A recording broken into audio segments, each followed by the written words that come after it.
Yan yung Natututo na pong lumandi dyan si Heart. Yung mga emote niya sa camera, nag-iiba na. Yuck! I hate it! This one. Alam mo, favorite picture natin to, Ang ganda kasi yung black and white. Ganda kami sa feeling mo, pagiging black and white talaga nito na. Kaso nagka-boyfriend ka kasing mahilig din mag-picture. So medyo nawalan na ako ng Pero eksena sa mga. alam mo naman din yun kasi nagkaroon kayo ng moment na nag-wine kayo sa labas ng door. Ha? Kaya ng ex mo? Yes. Before me, the J days! Yes! The J days. Oh my God. Pero, sobra ko siya nakrasya noon. yes. Tapos ako, nagka-moment ako dun sa, tapos kayo yung Ha? Hindi. J din. Si Sino J. Oo nga, no? Diba? Oo nga, so, nag-shifting tayo. tayo. Ito. Ganda mo dito. Klasika. Sino yung jowa ko daw na pinaka-gusto mo at yung pinaka-hindi? Na kunwari Alam mo nagkatuluyan kasi, pag kami ngayon. nagkakajowa ka, parang Parang si Bea. nawawala ka eh.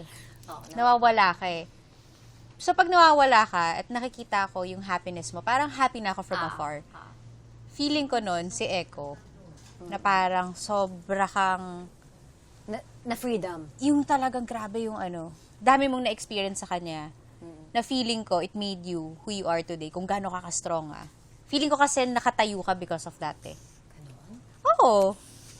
Kasi natuto kang lumaban eh. Actually, at mawala lahat. Oo, parang doon talaga yung parang, huy, wow, idol. Tapos iniwan mo lahat, di ba? Parang, Yes. okay, maybe that's love. Anyway, tumagal na masyado dun sa part na yun. Ako, yung pinaka-hate ko na jowa mo, dalawa. Bakit ka nasa hate? Oh, Ako sa like ako nagpunta eh. Hindi kasi sabihin ko, ang pinaka-gusto ko, of course, yun ang pangasawa mo. Kasi gano'n ka na sa hate, wala namang ilalove dun sa mga naging jowa ko. Kaya nga, Ano ka na that's sa hate? why. Una, si Jay. Hate mo siya? Hate ko siya dahil tinatry talaga kitang balikan. Tapos nung in-invite mo ako sa bahay mo, sinabi niya bakit mo in-invite. Do you remember? Feeling ko, hindi. Meron siyang mga influence na rin sa akin kung bakit ako parang, parang Bakit tigilan pa? ko na muna to. Oo. Oo.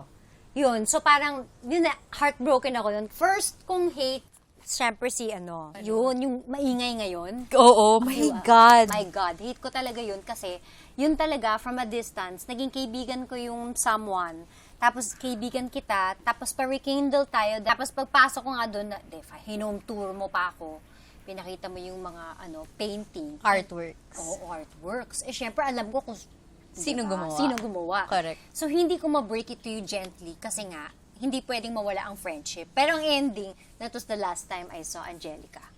Naramdaman na ng isa na, ay, magsasalita to. Oo. Syempre, kitang-kita ko. Nung time na yun, single pa ako. So, gumigimik ako. So, nakakita ko yung mundo sa labas. Ito, hindi gumigimik.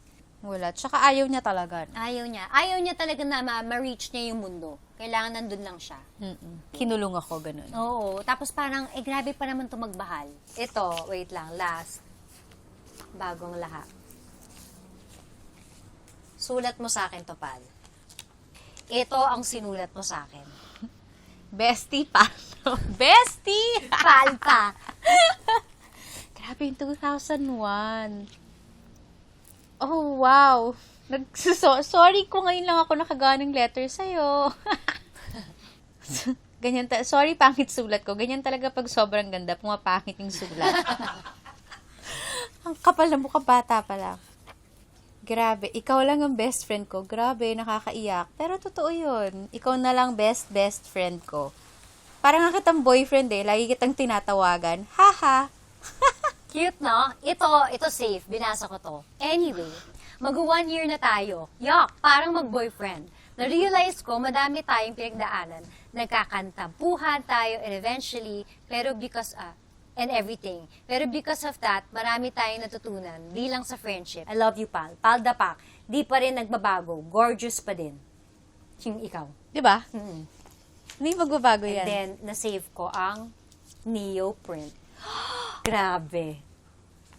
At saka, ugali mo sa'yo lahat, 3 lang sa akin.